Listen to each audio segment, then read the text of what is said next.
خلیفہ کے دربار میں ایک یہودی آیا۔ اس نے خلیفہ سے سوال کیا، میں مسلمان ہونا چاہتا ہوں۔ خلیفہ بڑا خوش ہوا کہ اچھی بات ہے، کوئی تو مسلمان ہم سے بھی ہو۔ خلیفہ نے کہا کلمہ پڑھوائیں؟ یہودی نے کہا کلمہ بعد میں پڑھوانا، پہلے میرے سوال کا جواب دو۔ اب حاکم پریشان ہو گیا۔ اس نے سوچا یہودی ہے، کون سا مشکل سوال پوچھے گا۔ کہا کیا سوال ہے؟ یہودی نے کہا تمہارے قرآن میں آیت ہے ان اللہ علی کل شیء قدیر، بے شک اللہ ہر شے پہ قادر ہے، کیا واقعی مسلمانوں کا ایمان ہے اس آیت پہ؟ حاکم نے کہا بالکل ہمارا ایمان ہے، اللہ ہر چیز پہ قدرت رکھتا ہے۔ یہودی نے کہا ایک مرتبہ پھر سوچ لو، کیا تمہارا اللہ جو چاہے وہ کر سکتا ہے؟ حاکم نے کہا ہمارے اللہ کے پاس یہ طاقت ہے، وہ جو چاہے وہ کر سکتا ہے۔ یہودی نے کہا اب میرا سوال سنو، کیا تمہارا اللہ کوئی اور اللہ بھی بنا سکتا ہے؟ حاکم سوچنے لگا کہ اگر ہم کہیں کہ نہیں بنا سکتا تو یہ کہے گا تمہارا اللہ کل شیء قدیر کیسا؟ اگر ہم کہیں بنا سکتا ہے تو یہ کہے گا وحدہ لا شریک کیسا؟ حکومت پھنس گئی، حاکم پریشان ہو گیا۔ حاکم نے دربار میں علماء سے کہا اس سوال کا جواب دو۔ علماء نے کہا جواب لمحوں میں مل سکتا ہے، اگر علی کو بلا لو، یہ یہودی یہاں پہ شرمندہ ہو کے اسلام قبول کر لے گا اگر ہم علی کو بلا لے۔ حاکم نے کہا میں نے تمہیں پہلے کہا ہے کہ مجھے اسلام علی کے بغیر چاہیے، ہر سوال کے لیے علی کے پاس جائیں، ہر سوال کے لیے علی کے پاس جائیں، اس کا کوئی جواب تلاش کرو۔ علماء نے کہا پھر جواب تلاش کرنے کے لیے وقت چاہیے۔ حاکم نے پوچھا کتنا وقت چاہیے؟ کہا 3 دن۔ حاکم نے یہودی سے کہا 3 دن کے اندر تمہیں تمہارے سوال کا جواب مل جائے گا۔ یہودی چلا گیا۔ 3 دن کے بعد پھر سے یہودی دربار میں آ کے کھڑا ہو گیا، لائیں جی میرے سوال کا جواب دیں۔ حاکم نے علماء سے کہا اس کے سوال کا جواب دو جس کے لیے 3 دن کی مہلت مانگی تھی۔ جواب تیار ہے؟ جی بالکل تیار ہے۔ کیا جواب ہے؟ جواب یہ ہے کہ اس کو قتل کیا جائے۔ کس جرم میں؟ توہین مذہب، ہمارے اللہ کی توہین کی۔ مسلمانوں کے دربار میں کھڑا ہو کے پوچھ رہا ہے کہ اللہ کوئی اور اللہ بنا سکتا ہے؟ اس سے بڑھ کے توہین کیا ہوگی؟ سر تن سے جدا کرو، اس نے ہمارے اللہ پہ الزام لگایا ہے۔ پکی بات ہے یہ سزا اسلامی ہوگی؟ جی بالکل اسلامی ہوگی۔ حاکم نے کہا اس کا سر تن سے جدا کرو۔ یہودی نے جب یہ سنا وہ زور زور سے ہنسنے لگا۔ حاکم نے کہا ہنس کیوں رہا ہے؟ یہودی نے کہا تیری بے بسی پہ ہنس رہا ہوں، میں تو اس دنیا سے چلا جاؤں گا لیکن سوال زندہ رہے گا۔ اگر تیرے اندر طاقت ہوتی تو سوال کو مارتا۔ تیری بے بسی پہ مجھے ہنسی آ رہی ہے۔ ابھی تو میری گردن کاٹے گا، میری لاش دربار سے باہر پھینکے گا، لوگ پوچھیں گے کیوں مارا، تو وجہ بتائے گا، وہ وجہ ایک سے دوسرے کان، دوسرے سے تیسرے کان میں جائے گی، یہ وجہ اتنی پھیل جائے گی کہ میرا سوال ایک دن مذہب بن جائے گا، میں اس مذہب کا بانی ہو جاؤں گا۔ جب تک سوال کا جواب نہیں دیا جائے گا میرا نام زندہ رہے گا۔ اب حاکم نے سوچا مارے تو مرتے ہیں، چھوڑے تو مرتے ہیں۔ درباری علماء سے کہا کہ کسی طریقے سے یہودی کو واپس بھیجو۔ علماء نے کہا آیت قرآن میں سے واپس لے لیتے ہیں اور کہہ دیتے ہیں یہ آیت قرآن کا حصہ نہیں۔ ادھر قرآن کی حرمت پہ چھری چلنے لگی۔ یہاں دربار کے کونے سے ایک شخص اٹھ کے کھڑا ہوا جس کا نام سلمان تھا۔ اس نے یہودی سے کہا آ تجھے اس کے پاس لے کے جاؤں جو وارث قرآن ہے۔ یہودی نے پلٹ کے اس شخص کو دیکھا تو اس کی داڑھی میں نور کی تاریں تھی۔ سلمان اس یہودی کو لے کے امام علی علیہ السلام کے گھر پہنچا۔ السلام علیکہ یا امیر المومنین کہہ کے سلام کیا۔ امام علی علیہ السلام نے سلام کا جواب دیا۔ سلمان نے کہا یا علی، یہ آپ سے سوال پوچھنا چاہتا ہے۔ امام علی علیہ السلام نے فرمایا جانتا ہوں، تیرا سوال یہ ہے نا، کیا اللہ دوسرا اللہ بنا سکتا ہے؟ یہودی حیران ہو گیا اور سوچنے لگا جو سوال جانتا ہے وہ یقیناً جواب بھی جانتا ہوگا۔ کہا جی یا علی۔ امام علی علیہ السلام نے فرمایا بے شک اللہ ہر شے پہ قادر ہے، وہ ایک نہیں 1000 اللہ بنا سکتا ہے، لیکن وہ جتنے بھی بنائے گا خالق وہی رہے گا، وہ سب مخلوق کہلائیں گے۔ اتنے میں امام علی علیہ السلام نے کلمہ پڑھا۔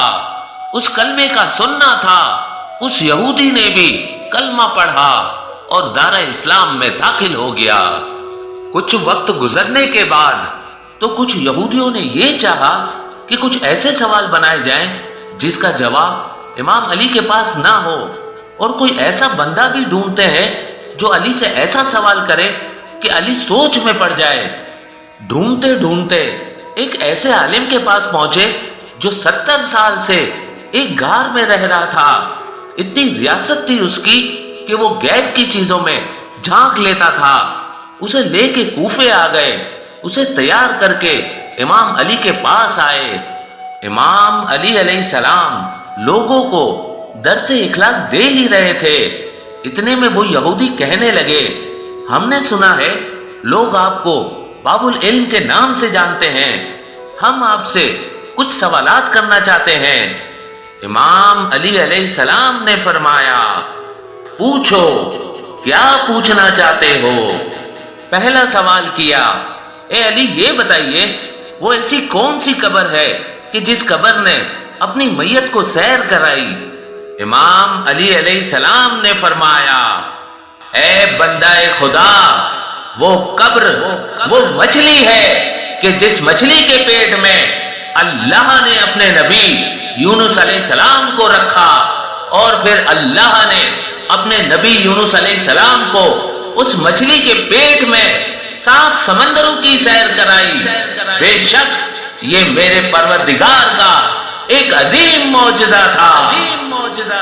اگلا سوال کیا کہ تیتر، گدھا، گھوڑا، مینڈک اور کبوتر اپنی آواز نکال کر کیا کہتے ہیں؟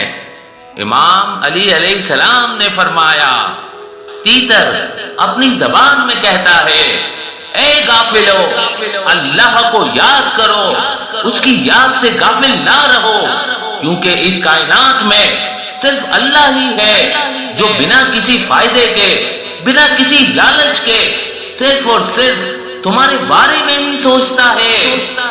گھوڑا اپنی زبان میں کہتا ہے اے میرے پروردگار، چونکہ میں ایک بہترین سواری ہوں، تو میرے ذریعے مسلمانوں کو کفار پر فتح نصیب کر۔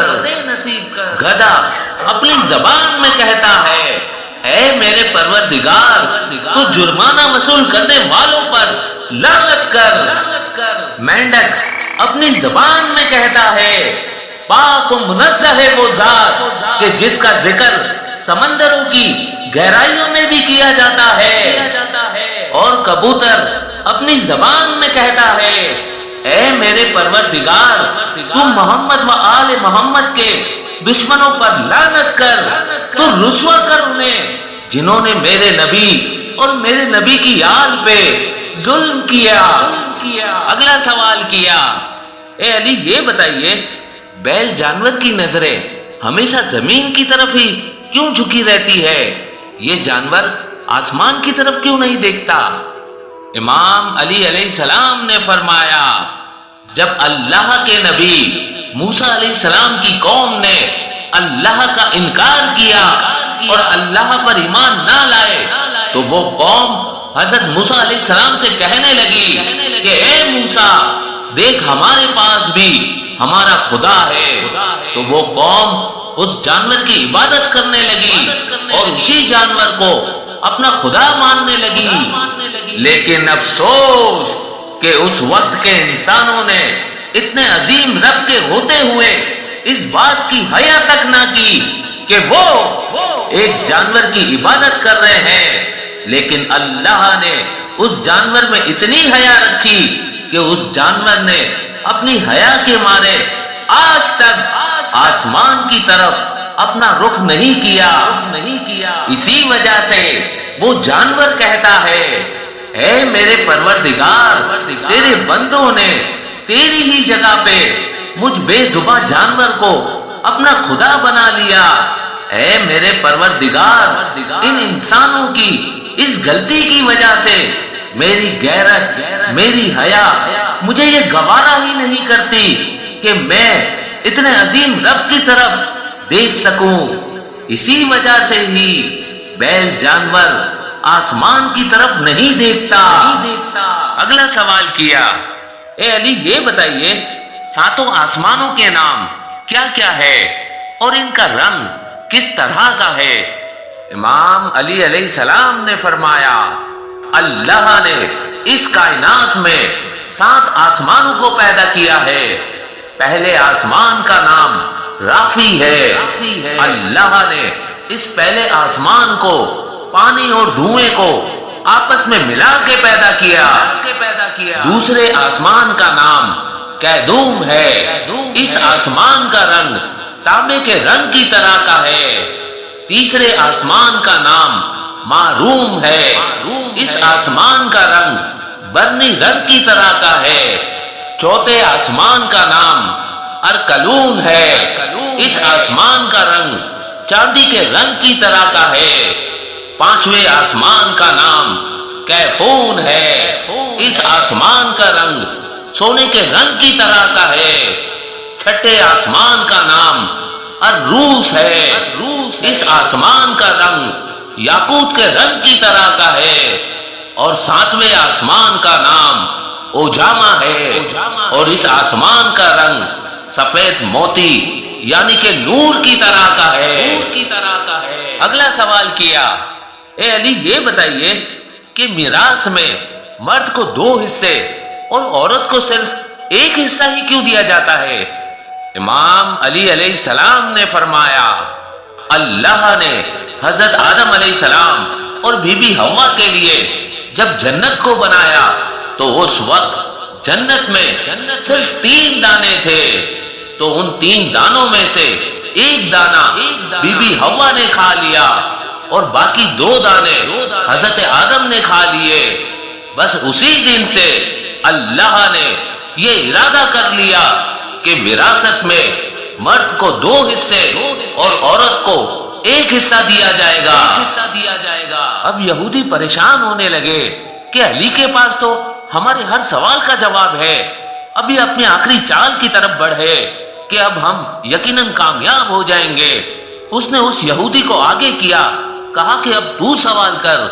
اس یہودی عالم نے علم کے تکبر سے بھرپور لہجے میں کہا، اے علی، آپ کوفے کے لوگوں کو سوالوں کے جواب دیتے ہیں، میں چاہتا ہوں آپ مجھ سے سوال کرو، میں آپ کو جواب دوں گا۔ امام علی علیہ السلام نے مسکرا کے فرمایا، اکیلا تو ہی جواب دے گا یا وہ بھی آئیں گے جو تجھے لے کے آئے ہیں؟ وہ یہودی کہنے لگا، میں آ گیا ہوں، کسی اور کی ضرورت نہیں، آپ سوال کریں، میں جواب دوں گا۔ امام علی علیہ السلام نے اپنے ہاتھ کی مٹھی بند کی اور پوچھا، بتا مٹھی میں کیا ہے؟ اس نے ایک لمحے کے لیے آنکھیں بند کی، آسمانی کتابوں کے علم کے مطابق غیب میں جھانکا، تھوڑی دیر بعد آنکھیں کھولی اور کہا، کوہ ابو طبیس میں ایک فاختہ نے انڈے دیے ہیں، ان میں سے ایک انڈا آپ نے اٹھایا ہے۔ سب کی نظریں امام علی علیہ السلام کے ہاتھ پر تھیں، دیکھے کہ کیا نکلتا ہے۔ امام علی علیہ السلام نے ہاتھ کو کھولا تو فاختہ کا انڈا تھا۔ وہ لوگ یہودی کو دیکھ کر خوش ہونے لگے کہ اب ہمیں علی کی ٹکر کا بندہ ملا ہے۔ اتنی دیر میں امام علی علیہ السلام اس یہودی کے پاس آئے اور اس کے سینے پر ہاتھ رکھ کے کہا، اللہ نے ابھی تک وہ ماں پیدا ہی نہیں کی جو ایسا بیٹا جنے جو علی کے مقابلے پہ آ کے کھڑا ہو جائے۔ امام علی علیہ السلام نے وہی انڈا اس کے ہاتھ میں رکھا اور کہا رکھ وہیں پہ جہاں سے میں نے اٹھایا ہے۔ سب کے سب لوگ حیران ہونے لگے۔ اتنا کہنا تھا، یہودی شرمندہ ہوا اور واپس جانے لگا۔ یہودی آیا ہے اور یہودی ہی جا رہا ہے، ایسا ہو ہی نہیں سکتا کہ علی اپنا آپ منوائے اور اللہ نہ منوائے۔ امام علی علیہ السلام نے فرمایا واپس آ، اب آ ہی گیا ہے تو اب مجھے بھی کچھ بتا۔ یہودی نے کہا جی پوچھئے یا علی۔ آپ نے فرمایا یہ جو تو جواب دے دیتا ہے یہ علم کہاں سے لیا ہے؟ اس نے کہا یا علی ریاست کی ہے میں نے۔ آپ نے فرمایا تو نے اپنا نفس مارا ہے۔ جی مارا ہے۔ کیا کرتا ہے اس نفس کو مارنے کے لیے؟ نفس جس چیز کے لیے مجھے کہتا ہے یہ کام کر میں وہ نہیں کرتا۔ میں نفس امارہ کے پیچھے نہیں چلتا۔ کلمہ نہ پڑھتے ہوئے بھی میں نفس مار کے ریاست کی اس منزل پہ پہنچ گیا ہوں کہ میں غیب کی چیزوں سے واقف ہوں۔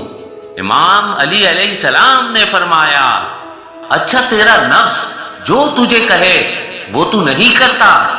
اس نے کہا بالکل نہیں کرتا۔ آپ نے فرمایا تیرے مسلمان ہونے کے لیے تیرا نفس کیا کہتا ہے؟ وہ کہنے لگا نہ ہو۔ آپ نے فرمایا پھر ہو۔ وہ قدموں میں گرا اور امام علی علیہ السلام نے کلمہ پڑھا۔ اس کلمے کا سننا تھا، اس یہودی نے بھی کلمہ پڑھا اور کہنے لگا یا علی آپ نفس سے کیسے واقف ہو؟ امام علی علیہ السلام نے فرمایا انا نفس اللہ، میں وحدت کا روپ ہوں، میں توحید کی پرچھائی ہوں، میں اللہ کا چھپا ہوا راز ہوں،